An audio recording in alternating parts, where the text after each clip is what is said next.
The mountain path was narrow and quiet. Pine needles softened each step.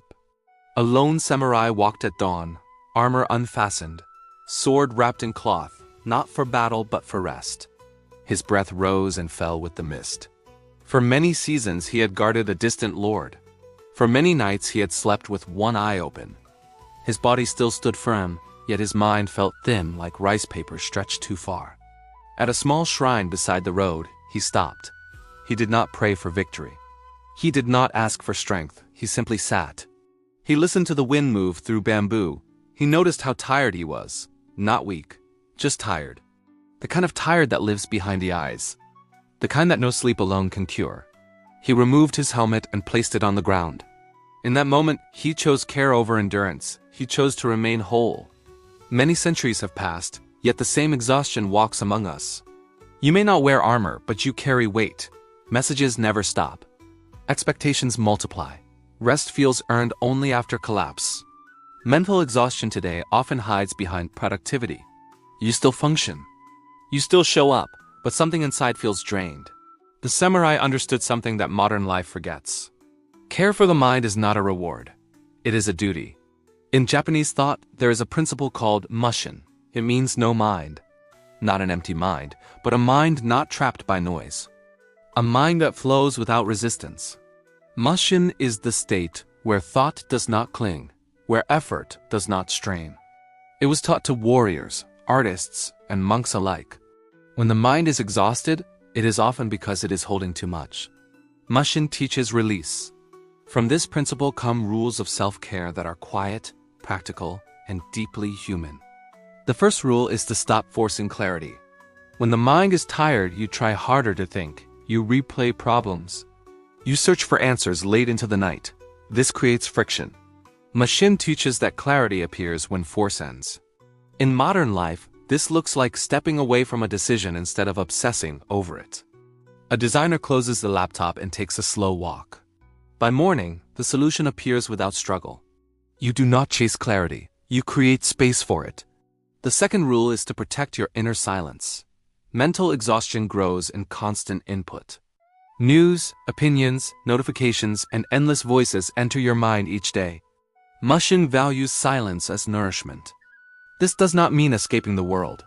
It means choosing moments where nothing enters. A teacher sits quietly for 10 minutes before class. No phone, no music, just breath. This small act resets the nervous system. Silence becomes a form of care. The third rule is to move without urgency. Exhausted minds rush even when there is no need. Urgency becomes a habit. In Mushin, movement is precise and calm. There is no wasted speed. Applied today, this means slowing your actions even if the world feels fast. A parent prepares dinner without multitasking. One task, one pace. The body relaxes. The mind follows. Slowness is not laziness. It is alignment. The fourth rule is to accept imperfection as rest. Many people feel mentally exhausted because they are always correcting themselves. Every mistake becomes a judgment. Mushin allows action without self-attack. A writer finishes a draft knowing it is flawed. They rest instead of fixing it endlessly. Acceptance lowers mental tension. Perfectionism drains more energy than effort ever will.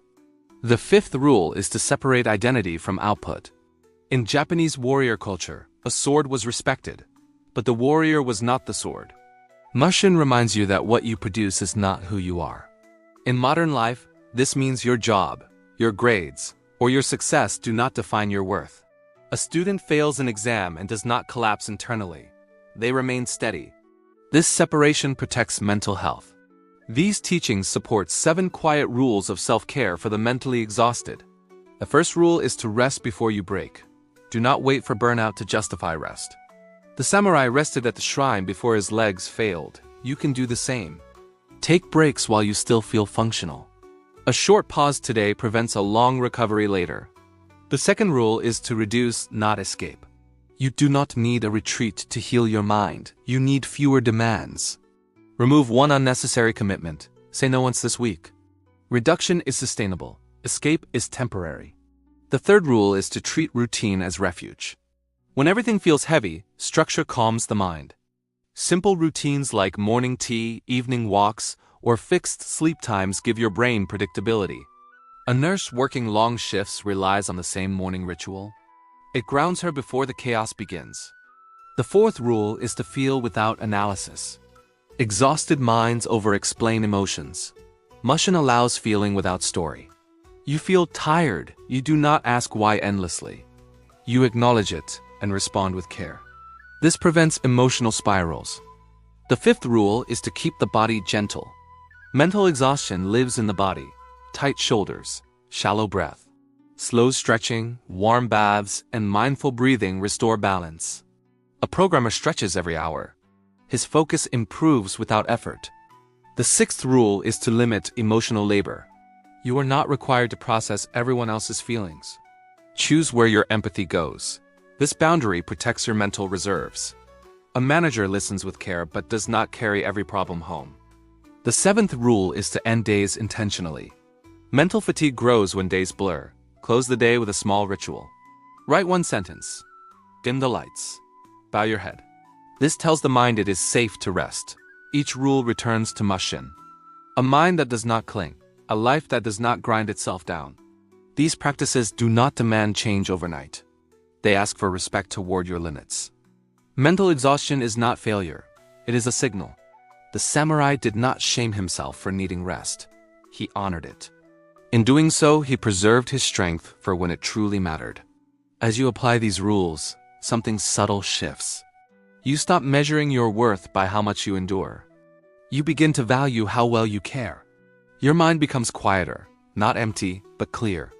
You move through life with less resistance. You no longer fight fatigue. You listen to it. In time, you realize you are not broken. You were simply carrying too much for too long. Letting go is not weakness. It is wisdom. You are no longer someone who survives exhaustion. You become someone who lives with awareness. The calm mind does not conquer the world.